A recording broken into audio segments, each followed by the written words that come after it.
দেখছি তোমাদের কীর্তি কলা। মাই রান্না করছে, আমি একটু আগে গুছিয়ে দিয়ে গেছিলাম আর মা বললো যে তুই যা আজকে তাঁতি করে স্নান টান করে নে। মা আজকে কি রান্না করছো? আজকে ডিমের কারি, চিকেন আর চিকেন, আলু ভাতে দেওয়া হয়নি না? আলু ভাতে, ও আলু ভাতে, ছেলের জন্য চিকেন আর আমাদের জন্য ডিমের কারি, কারণ রাত্রিবেলা আমাদের আজকে নিমন্ত্রণ আছে বিয়ে বাড়িতে, তাই তো? সেরকমই জানি। ওর জন্য আর কোনো রান্নার ঝামেলা হবে না। তা মার যাওয়ার দিন চলে এলো, মানে কাল বাদে পরশুই মা আমার বাড়ি থেকে ভাইয়ের বাড়ি যাবে।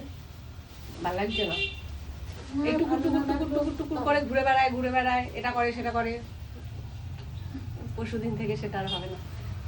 তা চলো মা। হ্যাঁ, আমার তো যেতেই হবে মা, হ্যাঁ কতদিন আর থাকবো। হ্যাঁ, আমার তো যেতেই হবে মা। ঠিক আছে, তুমি রান্না করো, আমি তাহলে স্নানটা সেরে আসি। মার স্নান পুজো সবই হয়ে গেছে, এবার আমি স্নানে যাবো। আমি একটু গুজগাছ করছিলাম, তো চলো।